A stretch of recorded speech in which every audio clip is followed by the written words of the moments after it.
Does the walker choose the path or the path the walker? Garth Nix. Chapter 6. Stay on the path. Hi y'all, Dan here. Thanks for joining me.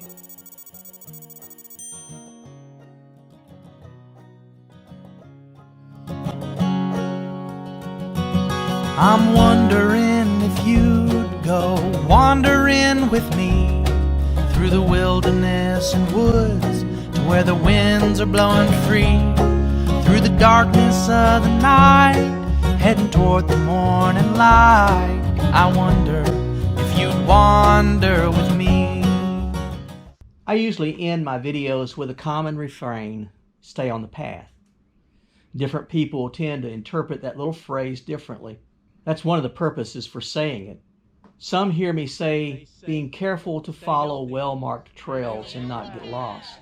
Others may hear another message that encourages them with a deeper understanding, to embrace the trail for whatever it offers ahead of you. I leave the meaning for this saying up to the individual who hears it. However, most maxims are like icebergs. The tip is exposed, but the biggest part lies buried quietly beneath the deep waters. I learned a deep lesson for myself in Stay on the Path while hiking over many miles in weeks. When the physical demand gave way to the mental stress and looking at the rough paths on the trail, it turned inward to the uncharted paths of my soul. Preparing to hike the Appalachian Trail, I read books, listened to podcasts, and watched videos. Lots and lots of videos. I'm a big believer in learning from others. Seasoned hikers readily shared the lessons learned from their experiences. They discussed how to care for blistered feet, reliable gear and gear that failed them during their journey, the physical demands and the mental stresses of long-distance hikes. They also answered questions and concerns about things not answered in their presentation.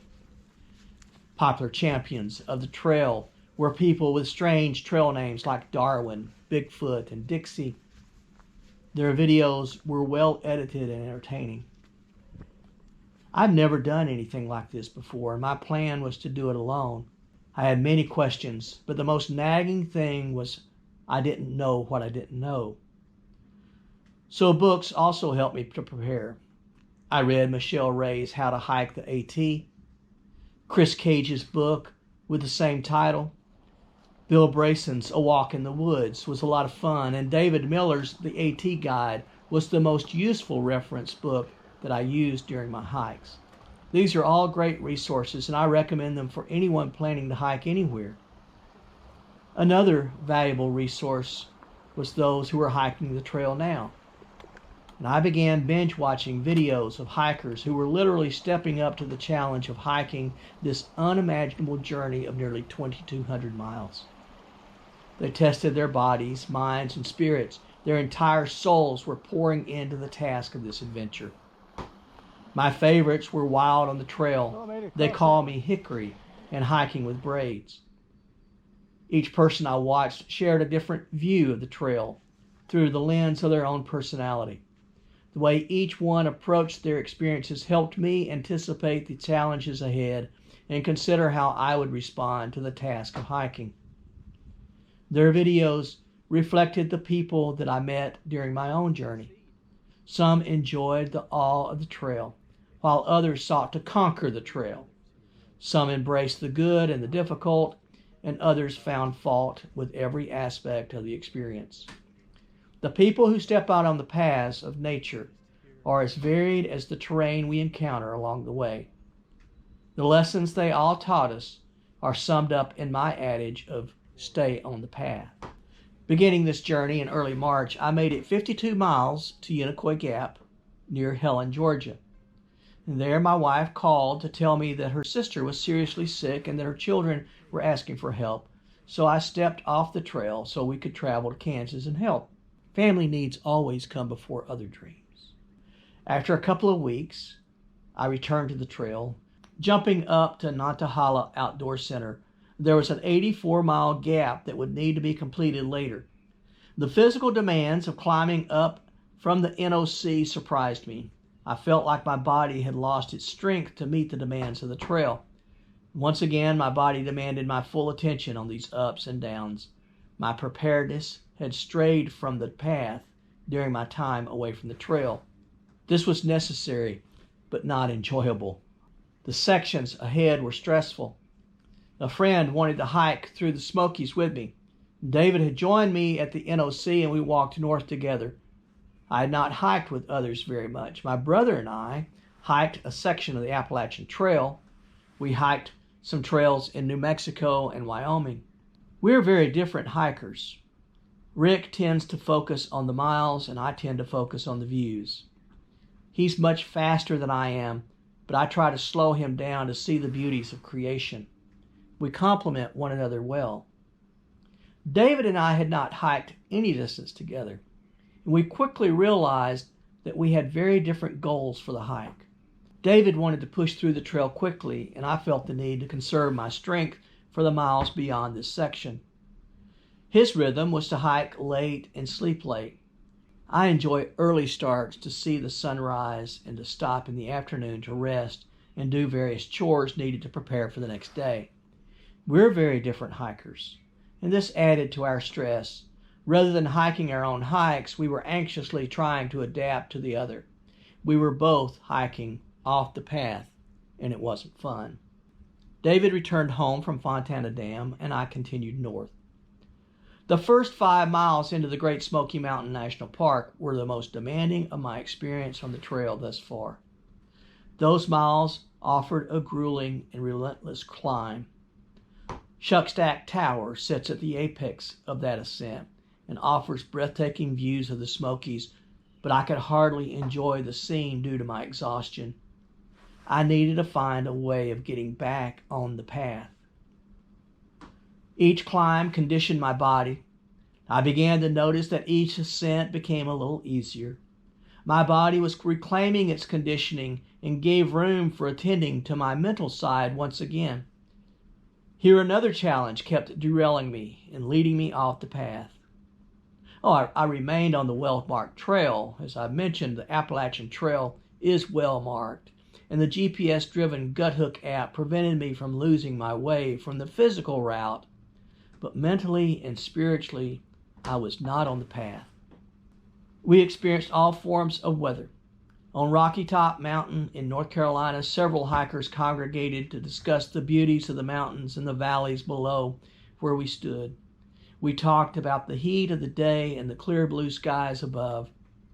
A few days later, I hiked for 11 miles in freezing rain from Clingman's Dome to Icewater Spring Shelter. We experienced heat and cold, sunshine and rain, and it was all good. The weather was unavoidable, and it really didn't bother me. The experience would be a source of great stories to tell back home. I embraced the weather, and this was the beginning of the trail's invitation for me to embrace all of the experiences that would unfold before me. This was the trail teaching me to stay on the path. Like many lessons, it takes a while for head knowledge to seep into my soul and become heart knowledge. The trail offered many opportunities for me to absorb its teaching. Each key landmark helped me to embrace the effort to reach it in order to enjoy its treasures. Clingman's Dome was my conscious beginning to really accept the value of staying on the path. As I walked upward to the highest point on the Appalachian Trail, I found myself in a mystical place, surrounded by trees, standing and fallen, covered with emerald green moss. Although the sun was bright and its rays filtered through the branches of the spruce trees, clouds rolled across the trail and moistened everything. It looked like an enchanted forest where leprechauns might hide their golden treasures.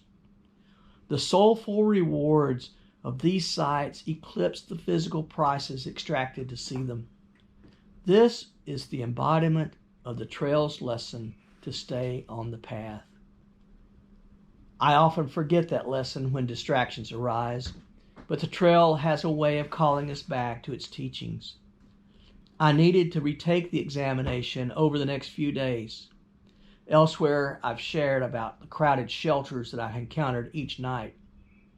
After hiking all day by myself mostly, it is hard to express the emotional shock created by those evenings. The noise and crowds felt like a riptide pulling me out into the depths of the ocean waters. I couldn't escape, and my soul gasped for air. The distractions dragged me off the path and disoriented me so much that I felt lost. Only by rising early before daybreak and getting back on the trail did I feel like I was back on solid ground. Still, my emotional legs were wobbly from the shock of the evening. And then I discovered Mount Camberer. I realized that I've described the evening that I stayed in the fire tower on top of Mount Camberer. I don't think that I've expressed what the opportunity meant to me. Just as local trails had offered me a place to escape from the isolation I felt in the early days of the coronavirus pandemic, Mount Camberer offered a place of escape from the overwhelming crowds encountered in the other shelter areas. Alone here, I took in the beauties of the mountains that stretched out before me and disappeared into the skies on the horizon. The valleys below were blooming into the greenest of greens that spring has to offer each year. Life was returning, and I was in the middle of it. The floor of the tower was mostly flat and level. I slept soundly on my air mattress and warmly in my sleeping bag. I brewed a cup of tea and watched the sunset. My soul sang a song of relief and peace. That final night in the Smokies was as perfect as possible. The next day felt great. I'd been given a view of what right looked like for me. Now the challenge was to discover how to hold on to the feeling and allow the lesson to sink deep into my heart. This was when I began to realize that I would need to hike a different way so that I could stay on the path. I'm wondering if you'd come wandering my way. If you ever get lost or if the trail leads you astray, the music of the pack can always bring you back. I wonder, can we wander away? And I'll spread the word and you beat the drum. Round up the troops and get the gang to come. And we'll leave the streets in these neighborhoods, head over the river